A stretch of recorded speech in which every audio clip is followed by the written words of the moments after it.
Bonjour et bienvenue, merci d'être présent pour cette conférence de la Fédération Védique de France. Le thème du jour est le rôle du cœur dans le Raja Yoga, une évidence scientifique.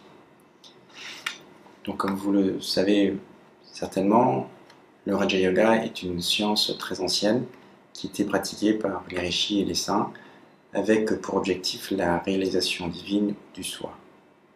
Puis Patanjali a codifié toutes les techniques et a notamment articulé ce qu'on appelle l'Ashtanga Yoga, composé de 8 composantes, de 8 étapes, donc Yama, Niyama, Asana, Pratyahara, Pranayama, Pratyahara, Dharana, Dhyana et Samadhi. Et puis Vivekananda, dans son ouvrage Le Raja Yoga, lui a donné une perspective plus scientifique afin de le rendre plus accessible au monde occidental et pouvoir mettre à disposition cet enseignement au plus large, au plus grand nombre. Puis, en qualité de pratiquant de la méthode Heartfulness ou du Sahajma, qui est une méthode moderne et simplifiée de Raja Yoga, j'ai pu apprendre du second maître, Ramchandra de Shahjahanpur, le rôle prépondérant du cœur dans l'évolution spirituelle d'un pratiquant. Donc ce que j'ose essayer d'exposer aujourd'hui très humblement, c'est de montrer que c'est une évidence scientifique. Alors si je suis un pratiquant de méditation depuis une vingtaine d'années et à ce titre un chercheur en spiritualité, on ne peut pas dire que je sois un scientifique. Toutefois, au cours des 4-5 dernières années, je me suis intéressé pour mieux comprendre aux recherches scientifiques sur les bénéfices de la méditation. Ainsi, j'ai rassemblé tout un tas de recherches et j'en ai pu constituer un cours qui s'appelle La science de la méditation. Donc au cours de cette présentation, je vais expliquer comment des compétences de vie peuvent être améliorées lorsque l'on apprend à se connecter ou à utiliser son cœur. Je ne vais pas les nommer explicitement comme la capacité à avoir une meilleure santé, une haute qualité d'intention, une meilleure capacité à prendre des décisions, à être joyeux ou compassionnel. Je vais l'expliquer au travers de messages pour faciliter la mémorisation et la compréhension. Mon premier message ce soir est de dire qu'il est important d'être plus fort que son environnement, sinon nous pourrions être victimes de notre environnement. Et notre environnement moderne est évidemment un environnement stressant, plutôt anxiogène, et qui va déclencher physiologiquement le système sympathique ou la réponse à la fuite et au combat. Première conséquence, c'est que le sang de notre corps est poussé vers la périphérie pour courir ou pour fuir. Ainsi, nous vivons sur nos réserves énergétiques qui sont limitées. Deuxièmement, notre système immunitaire est mis en pause, donc nous pourrions tomber malades plus facilement. Et troisièmement, et le plus important, c'est que nos capacités cognitives pourraient être affectées. En effet, le sang est poussé vers les parties basses du cerveau, dédiées au cerveau limbique, qui est en charge de la réponse à la fuite et au combat. Ainsi, notre capacité à réfléchir pourrait être affectée. Alors que si l'on utilise des techniques de respiration profonde, de relaxation et de méditation, nous allons activer intentionnellement le système parasympathique, la réponse à la repos et à la digestion. Ainsi, pourquoi c'est important? Parce que en cas de situation de stress extrêmement forte, notre métabolisme peut prendre jusqu'à 45 minutes pour retrouver un fonctionnement normal. Alors, ai-je le luxe, le temps d'attendre 45 minutes, ou ai-je besoin d'activer la réponse à la détente pour établir un fonctionnement optimal de mon système et être en mesure de performer face à la situation que je dois gérer. De plus, lorsque l'on utilise le cœur, à ce moment-là, on rétablit ce qu'on appelle une cohérence cardiaque. En résumé, c'est que si je me sens en sécurité, alors je peux avoir accès à mes capacités cognitives et pouvoir performer à ce niveau intellectuel. Alors gérer l'urgence, c'est très bien, mais le mieux, c'est quand même la prévention, ce que j'appelle la prévention mentale ou la vaccination mentale. L'idée, c'est d'avoir un entraînement mental telle que nous sommes prédisposés à gérer le stress ou à prendre de la distance par rapport aux informations menaçantes ou stressantes auxquelles nous pouvons être exposés. Ainsi, les recherches de David Richardson, ou les recherches de Richard Davidson, notamment conduites sur un Français connu qui est Mathieu Ricard, a mis en évidence que les personnes qui sont stressées, anxieuses ou dépressives vont activer des circuits cérébraux en lien au côté droit du cortex préfrontal. Et à chaque fois que des informations un petit peu menaçantes apparaissent, toute leur attention va être happée vers ces informations-là. Et elles vont avoir tendance à ruminer sur ce type d'informations.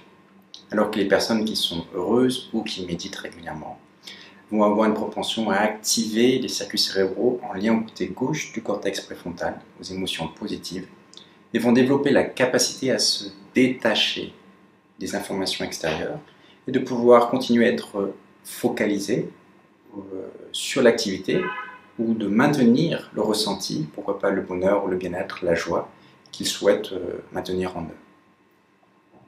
Ainsi, Mathieu Ricard a été scientifiquement nommé l'homme le plus heureux de la Terre grâce aux travaux de Richard Davidson. Dans la continuité de ce que je viens d'exposer sur l'importance de nos prédispositions mentales, j'aimerais maintenant donner un petit éclairage sur l'importance de notre attitude. Et pour cela, je vais me référer aux recherches de Kelly McGonigal, qui explique qu'en qualité de psychologue, elle a souvent dit que le stress était mal, que ça affectait notre santé physique et mentale, jusqu'à ce qu'elle se rende qu'elle avait peut-être tort. Et surtout après avoir lu des recherches de l'université de Harvard, dans laquelle elle s'était rendue compte qu'il est vrai que le stress peut, lorsqu'on est exposé à un haut niveau de stress, notre mortalité peut, notre taux de mortalité, notre risque de mortalité peut augmenter de 43%. Mais cela n'était vrai que si l'on croyait que le stress était mauvais. C'est-à-dire deux conditions. Un, être exposé à un haut niveau de stress. Et deux, avoir la croyance que le stress est dangereux. Par contre, si on pensait que le stress ne l'était pas, et ben notre longévité était augmentée. Et elle a observé la même chose sur la croyance que prendre de l'âge ou vieillir était quelque chose de positif. Et ainsi, elle s'est rendue compte que les personnes qui pensaient que vieillir était quelque chose de positif pouvaient avoir une longévité augmentée de 7,6 années. Et que c'était bien plus que les 4 années gagnées si on pratiquait le sport et qu'on arrêtait de fumer. Alors je n'ai pas dit qu'il fallait ne pas faire de sport ou continuer à fumer, mais ces recherches ont mis en évidence qu'il était important d'avoir une attitude positive. Et cela a été également expliqué par Idriss Aberkan dans ses ouvrages sur l'économie de la connaissance et libérer votre cerveau, dans lesquels il explique que lorsqu'on aime, on peut faire face à des niveaux de stress incroyables. Travailler dur dans quelque chose qu'on n'aime pas, ça s'appelle le stress, mais travailler dur pour quelque chose qu'on aime, on appelle ça la passion. Donc, quand on regarde un match de foot, ou un match de cricket, ou une compétition, ou un sport que l'on adore, on peut avoir énormément de stress, mais on ne se sent pas affecté par ce stress. Au contraire, on se sent même heureux, content. Donc, 3 points sur ce premier message, qui est soyez plus fort que votre environnement. Une pratique méditative sur le cœur permet 1. De transformer le stress en bien-être, 2. De développer une prévention mentale, et 3. Avoir une attitude positive par rapport au stress, qui lui permet ainsi de naviguer avec plus de facilité et de joie face aux situations auxquelles nous pouvons être exposés. Mon deuxième message est de dire que faites attention, vos pensées ne sont pas vos amis. Mais pour cela, j'aimerais d'abord que vous soyez un petit peu plus attentifs. Et donc pour cela, je vais vous proposer un petit test d'attention. Vous allez voir une petite vidéo qui va durer quelques secondes. Donc vous allez voir « Are you ready ?» Êtes-vous prêt? Puis vous verrez un plus suivi de lettres. Et entre ces lettres, il y aura quelque chose d'autre. Ensuite, il y aura un plus. Et l'exercice sera fini. Donc je vous demande de me dire quelles sont ces autres choses et combien d'entre elles.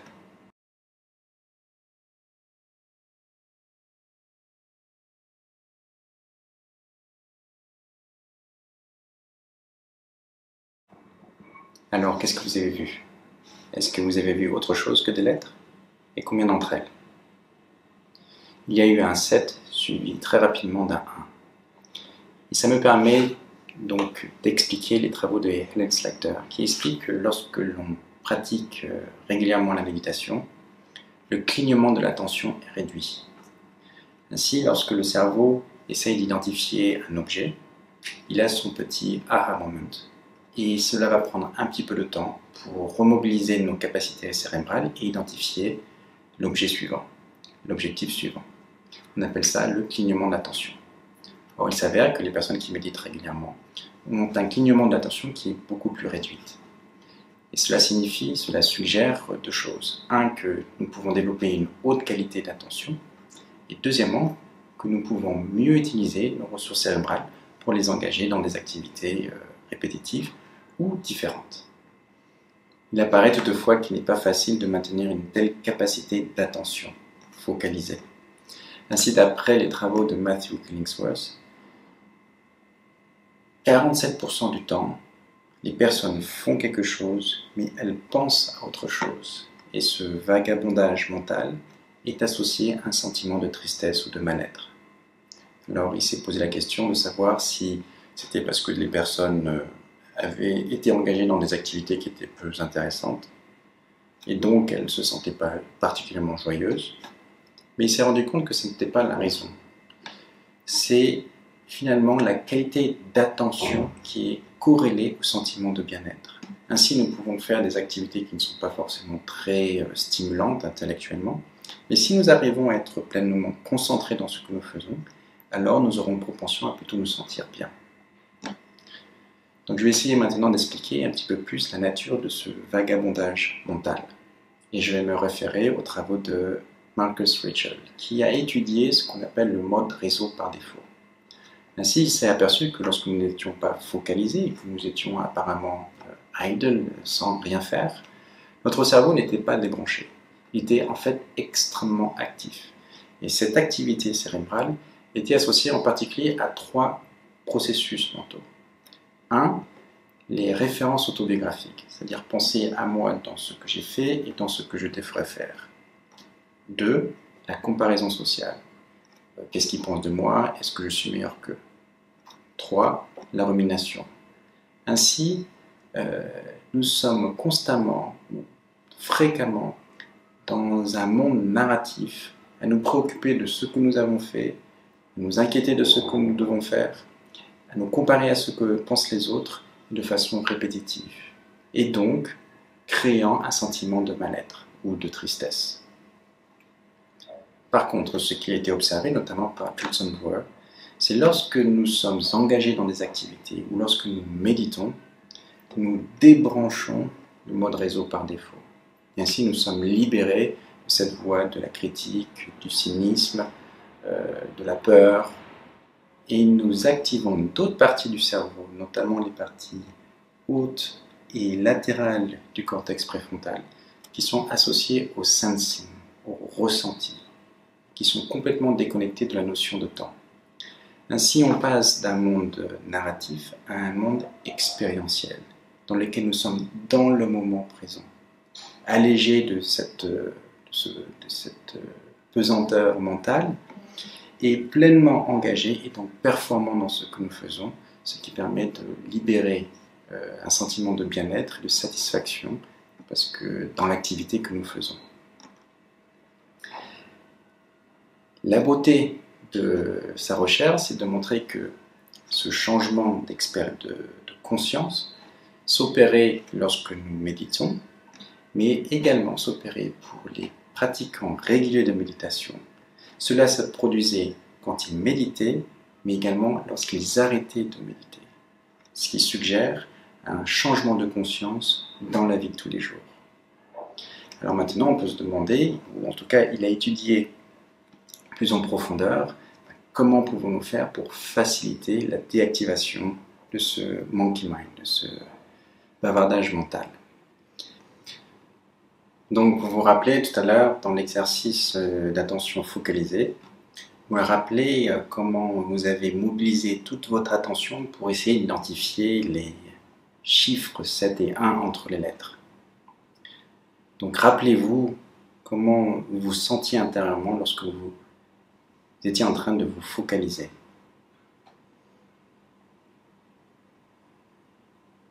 Très bien. Prenez une note mentale et rappelez-vous-en. Maintenant, j'aimerais vous proposer un autre exercice d'attention, légèrement différent, en vous présentant une autre vidéo. L'objet est d'identifier qui a tué Lord Smith. C'est en anglais, mais je pense que ça peut se passer de traduction et que vous comprendrez l'objet de cet exercice. Soyez attentifs. Clearly, somebody in this room murdered Lord Smythe, who, at precisely 3:34 this afternoon, was brutally bludgeoned to death with a blunt instrument. I want each of you to tell me your whereabouts at precisely the time that this dastardly deed took place. I was polishing the brass in the master bedroom. I was buttering his lordship's scones below stairs, sir. Why, I was planting my petunias in the potting shed. Constable, arrest Lady Smythe. But how did you know? Madam, as any horticulturist will tell you, one does not plant petunias until May is out. Take her away. That's right, madam. It's just a matter of observation. The real question is, how observant were you?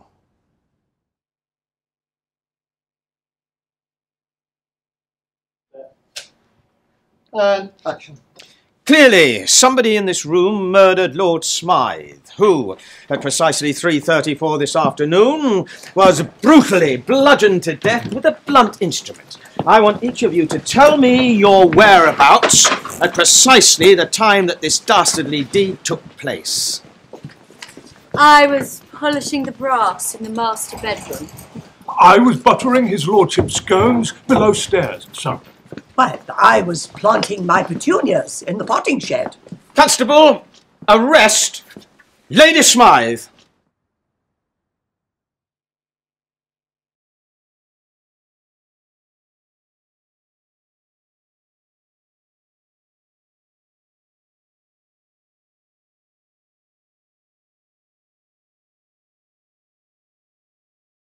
Donc combien de changements avez-vous observé dans la vidéo? 1, 2, 3. L'ours, le pot de fleurs, le manteau.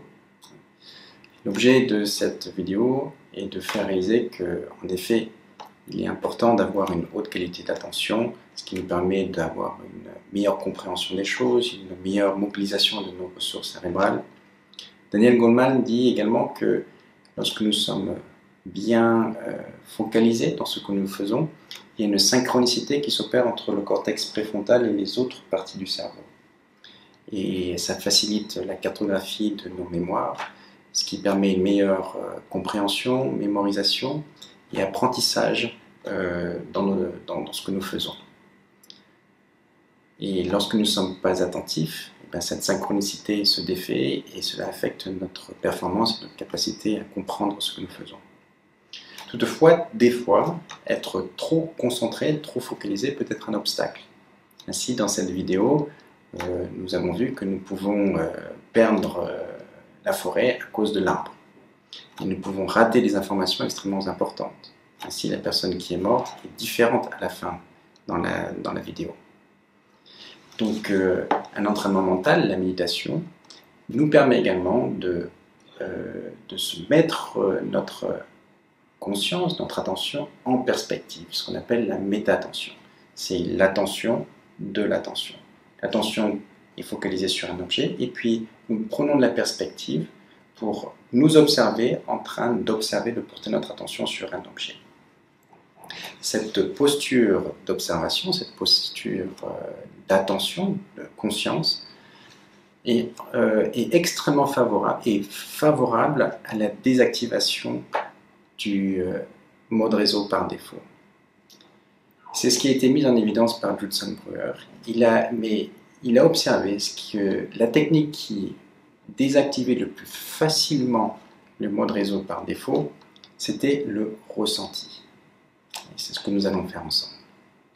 Donc maintenant, portez votre attention sur le cœur, sur la source de lumière en votre cœur, et ressentez littéralement, physiquement, cette source de lumière en votre cœur.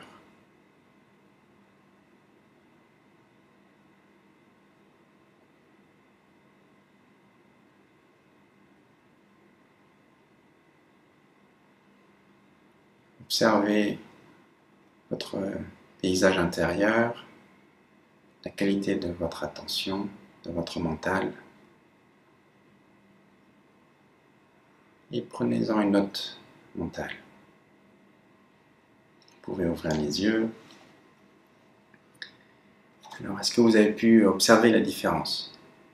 En tout cas, c'est ce qu'a mis en évidence Judson Brewer, dans lesquels les participants de sa recherche ont réussi à désactiver le mode réseau par défaut en étant focalisés, mais c'était difficile de maintenir cette qualité d'attention focalisée.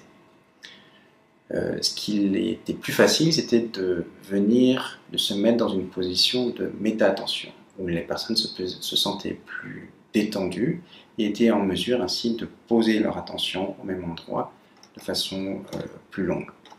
Mais ce qui permettait véritablement de désactiver le mode réseau par défaut et de se sentir tout à fait à l'aise dans cette activité-là, c'était quand la personne allait dans le ressenti. Nous avons vu 3 formes d'attention, l'attention focalisée, puis la méta-attention, et enfin l'attention posée sur le ressenti. Et c'est cette dernière forme d'attention qui est la plus favorable à la désactivation du mode réseau par défaut, qui est associé à ce sentiment de bien-être. Donc il apparaît que lorsque l'on fait plus attention au ressenti, et notamment au ressenti sur le cœur, cela favorise la transformation de conscience et le sentiment de bien-être, de joie. Mon prochain message peut être illustré au travers de cette image. Est-ce que vous reconnaissez cet acteur et ce film? En effet, il s'agit de Forrest Gump. Et la question que je vais vous poser, qui est inspirée du travail d'Idriss Aberkane, c'est: est-ce que vous pouvez dire que Forrest Gump était intelligent? Difficile à dire, compte tenu du fait qu'il aimait que courir ou manger des boîtes de chocolat, parce qu'on ne savait jamais sur quoi on pouvait tomber. Pourtant, lorsqu'on regarde la vie de Forrest Gump, il n'a pris que de bonnes décisions dans sa vie. Donc c'est difficile de dire que quelqu'un qui ne prend que de bonnes décisions soit stupide. Alors que couramment, dans la vie de tous les jours, nous voyons beaucoup de gens très intelligents qui prennent de très mauvaises décisions. Donc le message transmis, partagé ici, c'est que Forrest Gump n'était pas stupide. Et que la prise de décision ne consiste pas principalement ou uniquement à réfléchir. En fait, cela implique une autre dimension, celle du cœur et du ressenti. Ici, je vais expliquer ce que sont les principales étapes de la prise de décision. La première étape, c'est le contrôle de sécurité. Cela va impliquer l'amygdale, qui est chargée d'identifier les menaces et les opportunités. C'est elle qui va notamment activer le système de la fuite ou du combat. S'il y a une menace, toutes nos capacités cérébrales, tout le cerveau limbique va être mobilisé pour répondre à la réponse au combat et la fuite et nous protéger. Ainsi, notre accès au cortex préfrontal, qui est dédié à la rationalité, à l'analyse, est court-circuité, et nous ne pouvons pas prendre de décisions rationnelles ou posées. Nos décisions vont être principalement teintées de nos réactions émotionnelles ou instinctives. Maintenant, si au lieu d'avoir un lion, il y a une glace au chocolat, nous pouvons passer à la deuxième étape du processus de décision qui va mobiliser le cortex préfrontal. C'est une petite partie du cerveau qui est assez qui représente moins de 10%, 10% du volume de notre cerveau, qui a donc une capacité à traiter l'information qui est assez limitée.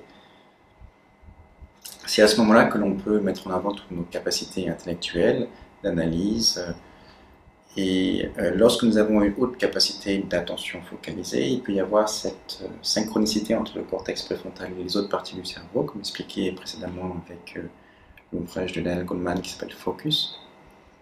Et cela va permettre une meilleure cartographie des mémoires, une meilleure compréhension, capacité à apprendre et mémorisation. Par contre, ce n'est pas encore à ce niveau-là que la prise de décision est prise. Cela nécessite une troisième étape qui va renvoyer l'information dans notre cerveau limbique pour confirmer la décision avec notre entière compréhension corps-mentale. Et cela va mobiliser en particulier une partie du cerveau appelée la glande basiale, dont la fonction est d'enregistrer toutes nos émotions, nos expériences depuis que nous sommes nés.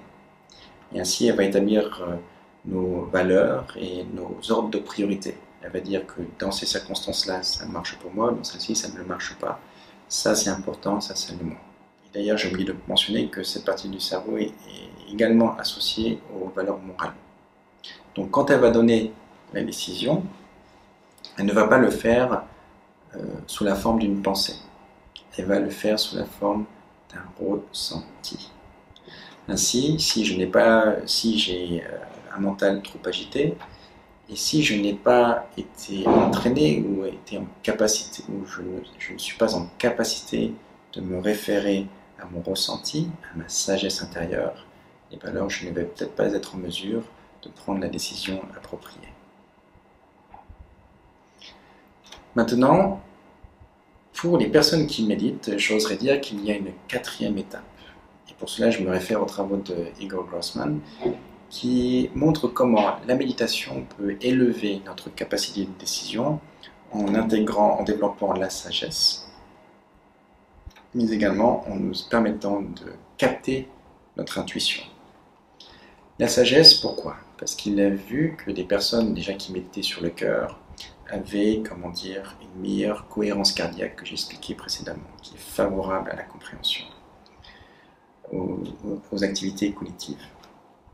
Deuxièmement, lorsqu'on médite sur un objet distancié, c'est-à-dire pas un objet autocentré comme le bout de son nez, son nombril, sa respiration, son corps, son coude, mais si par exemple on médite sur des concepts plus abstraits, plus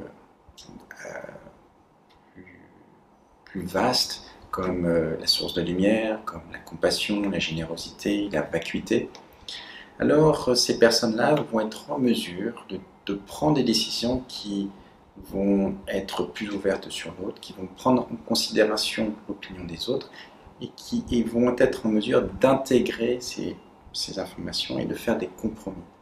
Ainsi, leurs décisions ne seront pas uniquement bonnes par rapport à elles, mais également par rapport au groupe, ce qui leur permet de prendre des décisions qui sont plus pérennes et plus sages pour le groupe.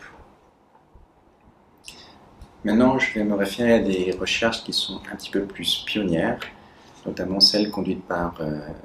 McCarthy ainsi que Dean Radin. Ils ont conduit une expérience qui est extrêmement intéressante. Ainsi, les participants regardaient dans un ordinateur des images que l'ordinateur choisissait et diffusait de façon aléatoire. Ces images avaient la particularité de déclencher une émotion forte, telle que la colère, la peur, la jalousie, le dégoût ou la joie. Et pendant que les personnes donc regardaient les images, ils mesuraient la réaction du cœur et la réaction du cerveau. Et voici ce qu'ils ont observé, c'est que 4,8 secondes, 4,6 secondes avant que l'ordinateur projette l'image, le cœur répondait, avait une réaction. Et 1 seconde 5 après que le cœur ait réagi, le cerveau et les autres parties du corps réagissaient.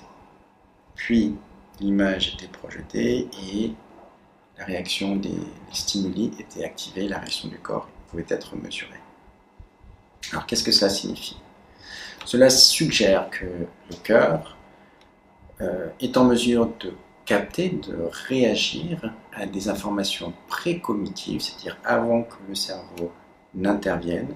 Il n'intervienne avec ses filtres, ses croyances, ses désirs, ses souhaits, et avant même que l'information soit diffusée. Ainsi, ce qui est suggéré, notamment par les travaux de Ram Kaushik, il suggère que lorsque l'on apprend à méditer sur le cœur, nous pouvons ainsi lier, tuned, harmoniser, synchroniser notre mental avec notre cœur et être ainsi en mesure de capter ces informations intuitives de façon plus rapide et intégrée dans notre manière de prendre une décision, de réagir face aux événements.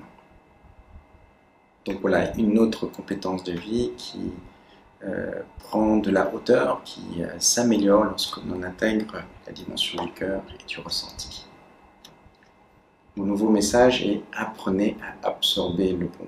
Et pour ça, je me réfère aux travaux de Rick Hanson, qui a écrit un ouvrage très intéressant qui s'appelle « Hardwiring Happiness », « Ancrer la joie ». Il explique que le cerveau, au cours de son évolution, au cours de l'évolution de l'être humain sur les dizaines de milliers d'années ou peut-être millions d'années, a développé un bug négatif, un biais négatif, car il est plus profitable d'être négatif que d'être positif pour la survie. Par exemple, en gros, si j'ai peur qu'il y ait un lion et que je reste dans ma cave prostré sans rien faire pendant plusieurs jours, je ne vais peut-être pas manger, mais je peux attendre d'avoir une nouvelle carotte, je peux continuer à survivre. Par contre, si au bout du 4e, 5e jour, je vais dehors et que je ne fais pas attention et qu'il y a un lion, une seule fois ça suffit pour ne plus avoir peur à jamais. Donc il est plus profitable pour notre survie d'être négatif que d'être positif. Et cela a eu des conséquences importantes sur notre développement physiologique et psychologique.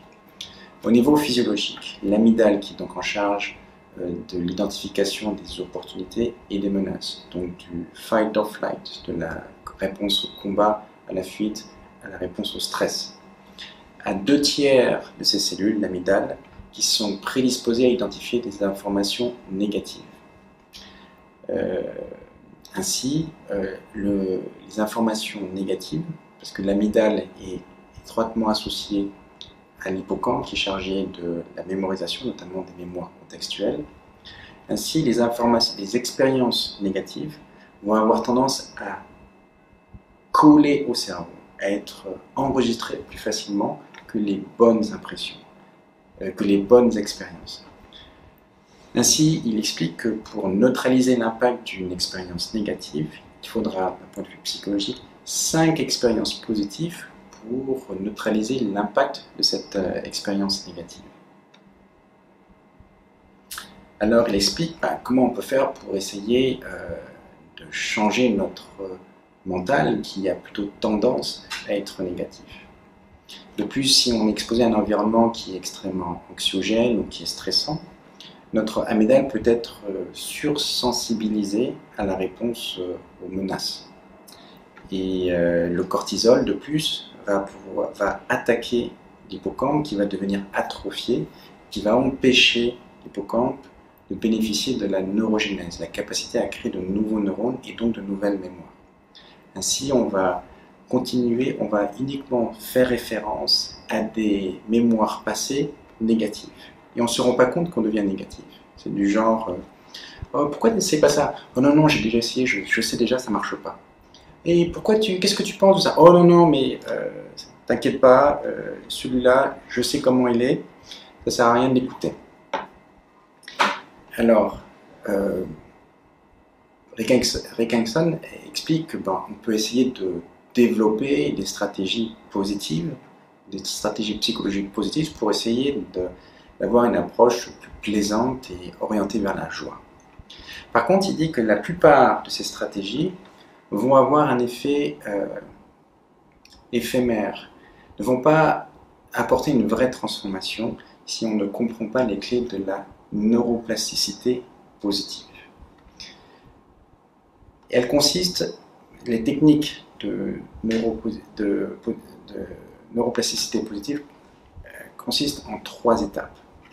La première, c'est pause, prendre de la distance par rapport aux informations extérieures, au contexte extérieur, à notre environnement.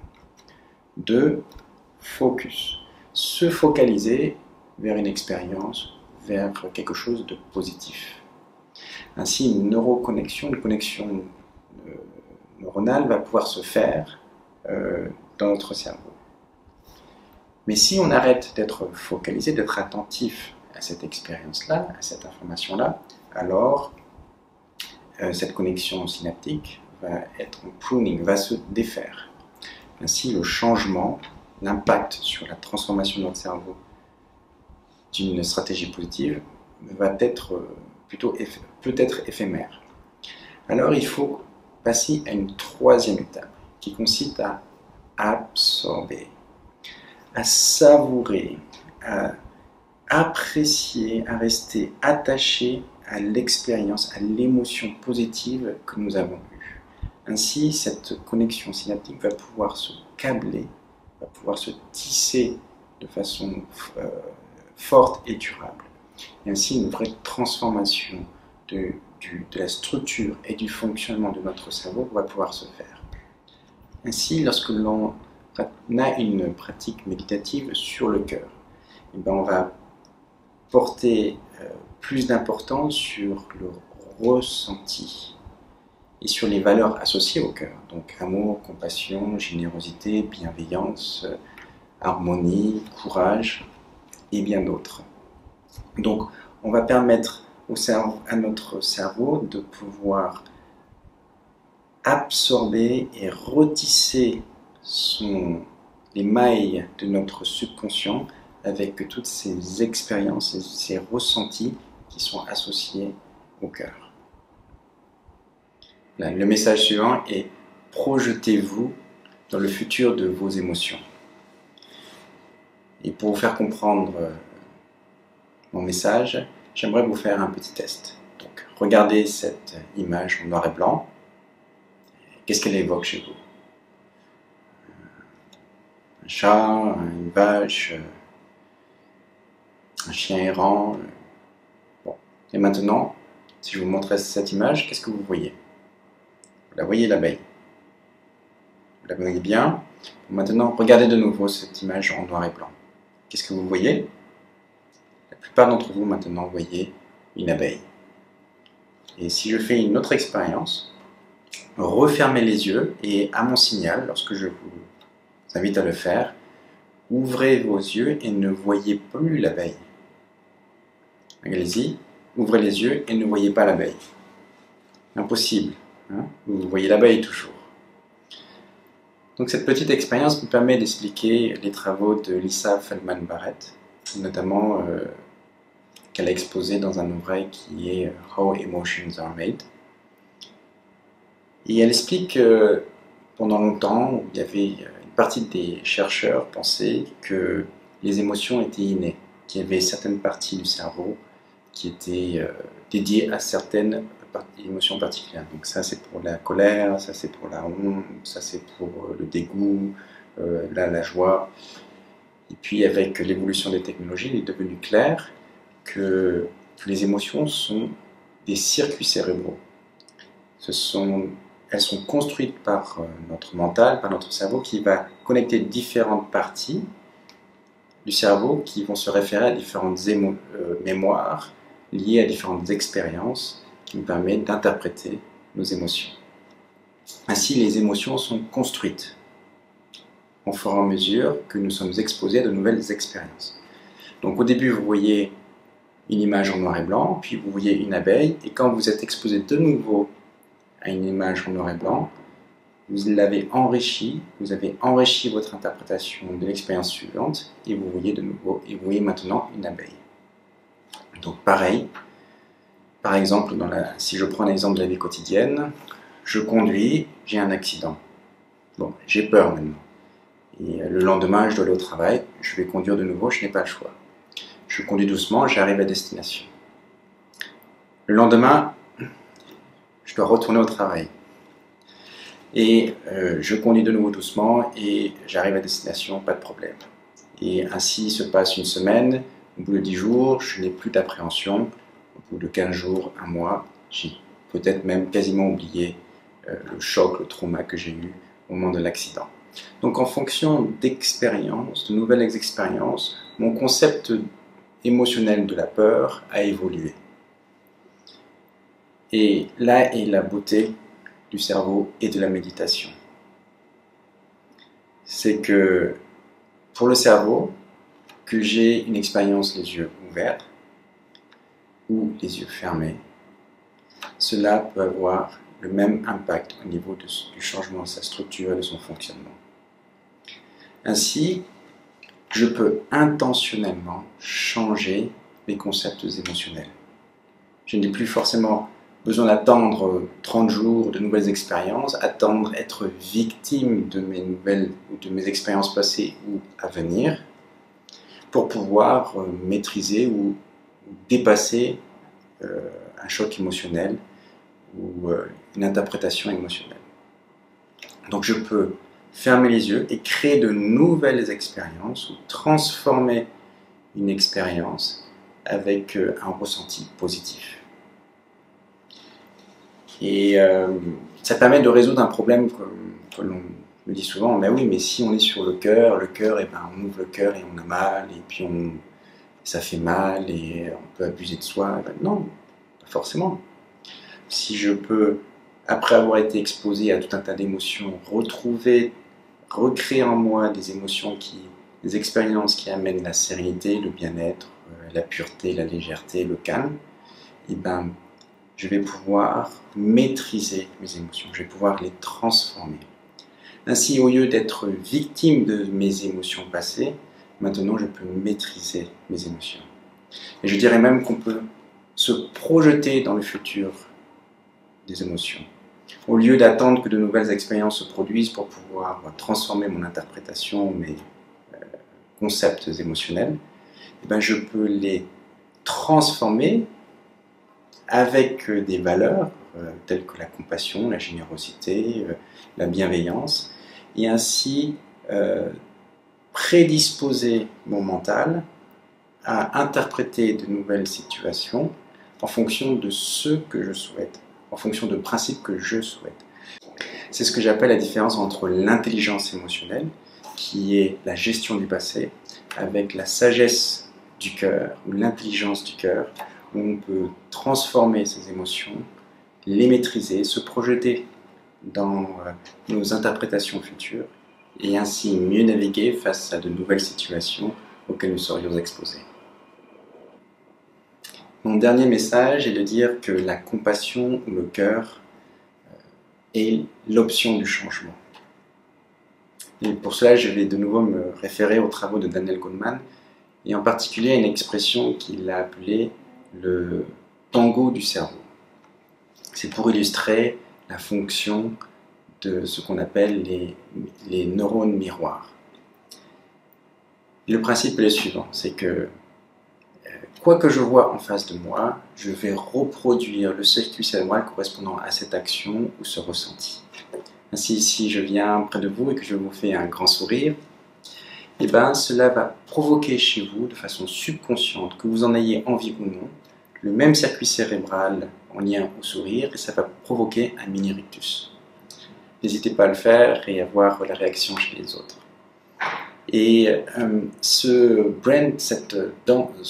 tango du cerveau a un rôle très important dans notre développement lorsque nous sommes tout petits. Si un enfant apprend énormément à regarder ses parents et à reproduire, copier exactement ce que les parents font. Et ça nous permet d'accéder, de nous connecter à l'autre et d'accéder à tout un tas d'informations. Ainsi, je peux savoir ce que ressent la personne. Et oui, parce que si elle est joyeuse, je vais me sentir joyeuse, mais si elle est anxieuse, stressée, en colère, jalouse ou en souffrance, eh ben, je vais recréer ce climat, ce ressenti en moi. Et si je suis exposé à un environnement qui est défavorable, qui m'expose à ce type d'informations de façon trop continue, cela peut provoquer empathetic distress, la détresse empathique. Et cela peut avoir un impact sérieux sur ma santé physique et mentale. Donc il est important de pouvoir avoir du discernement et de pouvoir prendre de la distance par rapport aux événements afin de ne pas être affecté, de pouvoir savoir où j'en suis et pouvoir changer, adopter adopter ma position par rapport à mon ressenti, à ma situation. Mais ce n'est pas forcément évident. Si par exemple une personne pleure et qu'elle est là et que vous êtes submergé par l'émotion, c'est difficile de prendre la distance et de dire bon, ok, je vais manger un sandwich. Par contre, il peut y avoir une autre option. C'est ce qu'ont mis en évidence Tania Singer et sa collègue Kim Letsky. Ils ont vu que lorsqu'on adoptait une stratégie de compassion, c'est-à-dire de bienveillance et de générosité envers l'autre, non seulement on activait le circuit cérébral en lien à l'empathie, qui est fortement associé aux circuits cérébraux liés à la douleur, mais nous allons activer les circuits cérébraux en lien aux qualités prosociales, c'est-à-dire au sentiment de filiation, d'amour, de compassion, de générosité, de bienveillance. Et ainsi, nous allons pouvoir créer un espace intérieur chargé de ces émotions positives et de cette énergie positive.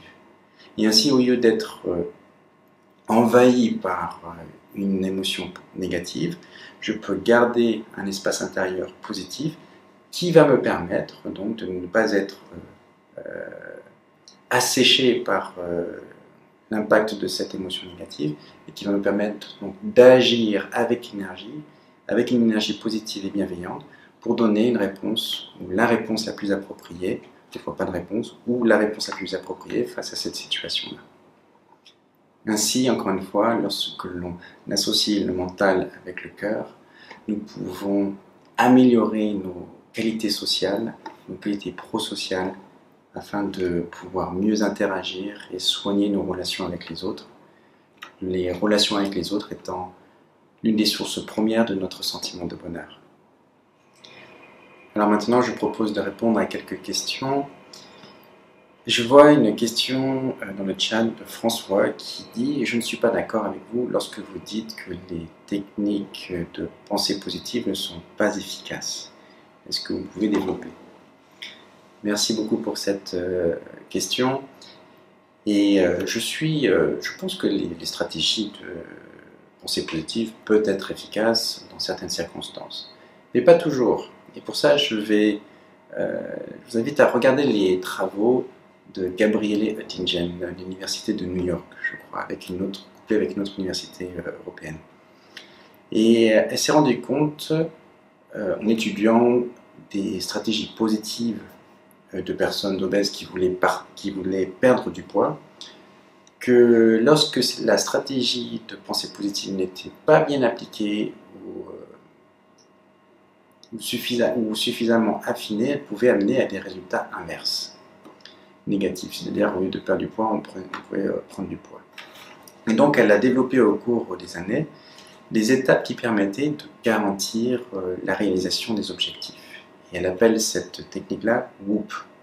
Wish, Obstacle, Outcome and Plan. Donc l'objectif que l'on souhaite réaliser. Et c'est pas suffisant de se dire je vais réaliser ça. Il faut ressentir, se voir déjà réaliser l'objectif. Donc c'est pas uniquement penser, mais c'est s'immerger dans le ressenti. Et après, deuxième étape très importante, c'est de voir quels sont les obstacles, quelles sont les difficultés et voir en quoi je peine à réaliser l'objectif souhaité. Après, troisième étape, outcome. Quelles sont les qualités que je dois développer pour dépasser les obstacles à réaliser? Ainsi, ce décalage-là entre les obstacles et les qualités que je vais avoir vont créer de la motivation. Parce que si j'ai une pensée positive que je dis « Oh, je suis déjà à 70 kilos, ou en train de réaliser cet objectif-là, ça risque d'avoir deux conséquences. Premièrement, c'est je vais me ressentir physiquement relaxé, détendu, parce que je n'ai pas le stress de réaliser quelque chose, je pense que je l'ai déjà réalisé. Et deuxièmement, de façon plus importante, ça va envoyer un message au subconscient disant que bon, bah, j'ai déjà réalisé ce que je voulais. Alors que, en faisant cet exercice de voir quels sont les obstacles, les outcomes, les qualités que je dois développer, ça va créer ce genre de longing ou cette motivation pour pouvoir réaliser l'objectif souhaité. La quatrième étape, c'est le plan. En fait, il s'agit de voir un plan concret pour voir étape par étape ce qui va me permettre de réaliser mon objectif. Et pourquoi c'est important que ce soit concret? Parce que ça va convaincre notre subconscient que l'objectif peut être réalisé. Voilà, peut-être une dernière question. Non, dernière question de Hélène. Pouvez-vous expliquer le rôle du subconscient et comment le transformer? Waouh! En fait, je recommande les travaux du Dr. Bruce Lipton dans un ouvrage qui s'appelle La biologie de la croyance. Il explique que 95% de nos décisions sont prises en charge par notre subconscient. Ça veut dire que seulement 5% de nos décisions sont prises en charge par notre conscient. Et le conscient, c'est principalement associé au cortex préfrontal avec le circuit de l'attention, qui a une capacité à traiter l'information équivalente à 40 bits par seconde. Donc c'est plutôt limité. Alors que le subconscient a une capacité de traiter l'information équivalente à 40 millions de bits par seconde. 1 million de fois supérieur. Le conscient, c'est tout ce qui correspond à notre attention dans le moment présent, à sa conscience de soi dans le moment présent. Et le subconscient s'occupe de la maintenance de tout notre système et de tous les comportements ou les automatiques que l'on peut gérer sans avoir à porter notre attention. On peut maintenir son équilibre, sa température, sa respiration, ou conduire en ayant un passager et en faisant la conversation. Alors, donc le subconscient, très bien, il filtre les informations pour que je n'ai à porter mon attention que sur ce qui est important. Par contre, je peux être en train de conduire et puis je commence à ne pas être d'accord, je débat et puis je suis tellement pris dans ma conversation que au lieu d'aller au restaurant, je suis allé à la maison. Pourquoi? Parce que si il y a trop d'informations qui arrivent au conscient, au cortex préfrontal, et que je ne suis pas en mesure de traiter ces informations, donc c'est le subconscient qui va prendre la relève, et il va le faire en fonction de quoi? De mes habitudes, des comportements appris. Alors, c'est bien, il gère, mais par contre ça peut amener à des objectifs, enfin des réalisations qui ne sont pas en alignement avec ce que je souhaite.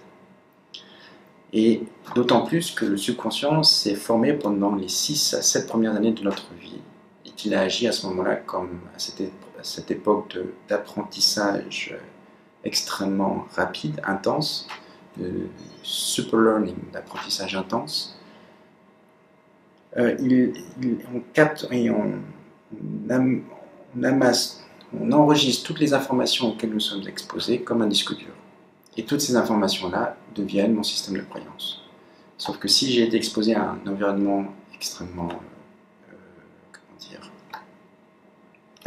pas négatif, pas bon, dans lequel on me dit t'es pas bon, c'est pas bien, fais pas ci, fais pas ça, je t'aime pas, laisse-moi tranquille, et toutes ces impressions-là, toutes ces informations-là vont après devenir mon système de valeurs. Et ensuite, quand l'enfant se développe, il va développer différentes parties du cerveau jusqu'à développer le cortex préfrontal à partir de l'âge de 16 ans jusqu'à 25 ans, et après nous restons à ce niveau de fréquence. Donc du coup, à chaque fois maintenant que je vais avoir une pensée positive, quel va être son impact? C'est la question que Dr. Bruce Lipton pose. Et il dit, faites le calcul, 95% des décisions contre 5%, 40 bits d'information par seconde contre 40 millions de bits d'information par seconde. Et ben, c'est le subconscient qui mène la danse. Ici, ce subconscient a des valeurs qui ne sont pas en accord avec mes objectifs conscients, mes pensées positives conscientes. Et ben, le subconscient va saboter à chaque fois mes décisions, surtout lorsque je ne veux pas être attentif. On a vu tout à l'heure qu'il n'était pas évident que 47% du temps, nous n'étions pas attentifs. Et donc la question qui pose, c'est est-ce que nous voulons avoir une vie qui est conditionnée à 95% du temps par un subconscient qui a été construit pendant les 6 à 7 premières années de notre vie en fonction d'un environnement totalement dépendant d'un environnement extérieur. Donc, comment transformer le subconscient? On propose plusieurs techniques, essayer d'être plus alerte, pas évident, développer une forte volonté, bon, pourquoi pas, l'hypnose, pas très pratique d'avoir toujours quelqu'un à côté, surtout qu'on ne sait pas trop forcément ce qu'il va faire, et la méditation. Et il dit même la méditation avant de se coucher, d'ailleurs qui est une pratique mindfulness. Parce que juste avant de se coucher, il y a un accès direct au subconscient, et ainsi, si on médite à ce moment-là sur le ressenti du cœur, amour, compassion, donc et les valeurs associées, donc amour, compassion, générosité, tolérance, bienveillance, appréciation, harmonie, gratitude, et bien toutes ces valeurs-là vont être absorbées par le subconscient toute la nuit. Donc si on dort 8 heures par jour dans une vie de 80 ans, ça fait 26 années que l'on peut utiliser pour transformer son subconscient. Et donc avoir un subconscient qui va soutenir ses pensées positives, ses pensées conscientes, un subconscient qui va avoir des valeurs de cœur, des valeurs positives et qui va donc soutenir mes pensées conscientes. En gros, pour avoir une vie consciente, il faut faire de son subconscient son meilleur ami. Et là, le cœur, je pense que peut également jouer un rôle prépondérant parce que ce sont toutes ces valeurs-là qui vont nous permettre d'enrichir, de transformer notre subconscient. Voilà, je vous remercie de votre écoute, de votre patience, de votre participation, des questions. Et je vous invite à regarder la prochaine conférence qui aura lieu le jeudi 19 mai à 19h30, qui sera sur le thème du yoga védique. Je vous rappelle que si vous souhaitez soutenir la Fédération védique de France et ses actions, vous pouvez aller sur son site internet fédérationvédiquedefrance.fr. Merci beaucoup et très bonne soirée.